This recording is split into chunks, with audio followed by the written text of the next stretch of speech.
नमस्कार, शारदा डायरीज धार्मिक ज्ञान में आप सबका स्वागत है। सातुड़ी तीज आ रही है, जानते हैं इसके बारे में और इसकी व्रत कथाओं के बारे में। सातुड़ी तीज का प्रिय पर्व भादो मास की कृष्ण पक्ष की तृतीया को मनाया जाता है। इसे बड़ी तीज भी कहा जाता है। इस व्रत में सुहागिन स्त्रियां पति की लंबी आयु व अटल सुहाग की कामना से व कुंवारी कन्याएं मनचाहा वर पाने के लिए उपवास रखती हैं।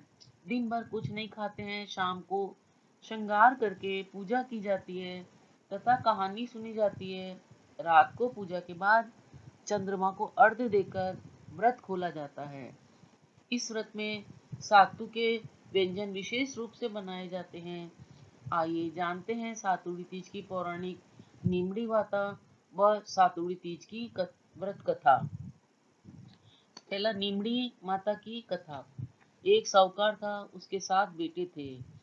उसका सबसे छोटा बेटा अपाहिज था। वह रोजाना एक वेश्या के पास जाता था।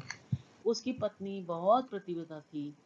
वह उसे हर रोज वेश्या के यहाँ लेकर जाती थी। वह बहुत गरीब थी और अपनी जेठानी के यहाँ काम करके अपना गुजारा करती थी।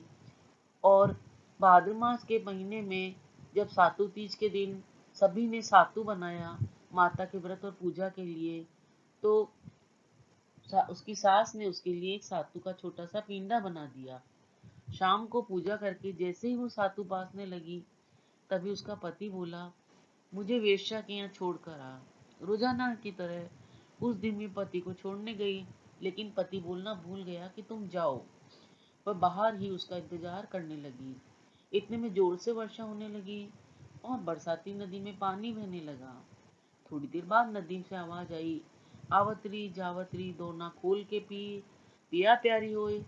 आवाज सुनकर उसने नदी की तरफ देखा तो उसे दूध का दोना नदी में तैरता हुआ आता दिखाई दिया।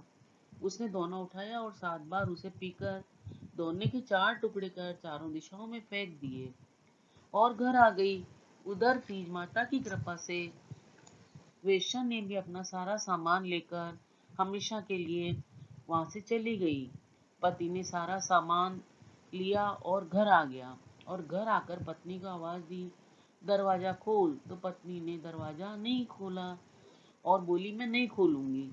तब पति ने कहा, अब मैं वापस नहीं जाऊंगा, अपन दोनों मिलकर सातु पासेंगे।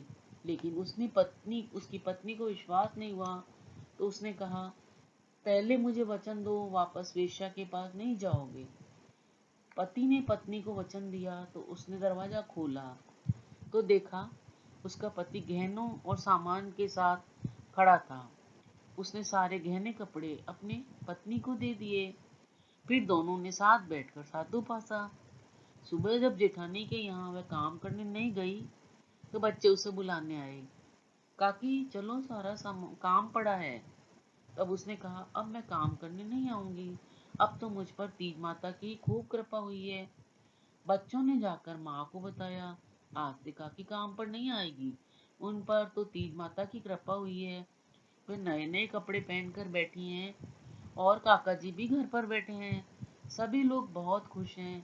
हे तीज माता, जैसे उन पर प्रसन्न हुई, वैसे ही हम सब पर होना, सबके कष्ट दूर करना। सातुड़ी तीज की व्रत कथा। एक गांव में एक गरीब ब्राह्मण रहता था। ब्राह्मण की पत्नी ने भाद्र मास की सातुड़ी तीज का व्रत किया। ब्राह्मण से उसने कहा, स्वामी, आज मेरा तीज का व्रत है, कहीं से मेरे लिए चने का सत्तू ले आइए।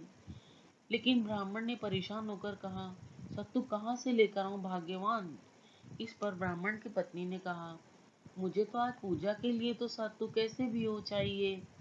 पत्नी की बात सुनकर ब्राह्मण रात के समय घर से निकला और सीधे एक साहूकार की दुकान में गया और चने की दाल, घी, शक्कर आदि मिलाकर 1.25 किलो सातू बना लिया। यह सब करने के बाद ब्राह्मण अपनी पोटली बांधकर जाने लगा।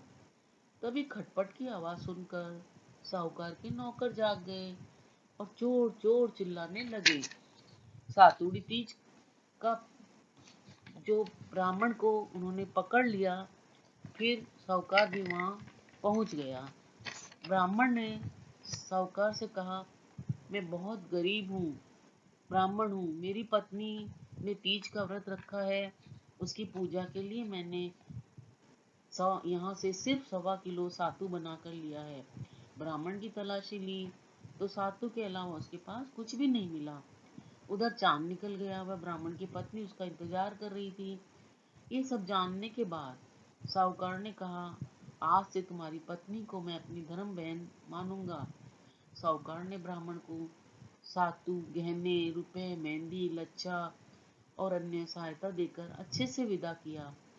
ब्राह्मण के घर आने पर सबने खुशी पूर्वक तीज माता की पूजा को नमन किया। जैसे ब्राह्मण के घर में खुशियां आई, वैसे सबके घर में खुशियां आए। सातु तीज कजली माता अपनी कृपा हम सब पर करे। अगर आपको ये मेरा वीडियो अच्छा लगा हो तो कृपया लाइक, शेयर, सब्सक्राइब करना ना भूलें। वीडियो देखने के लिए धन्यवाद।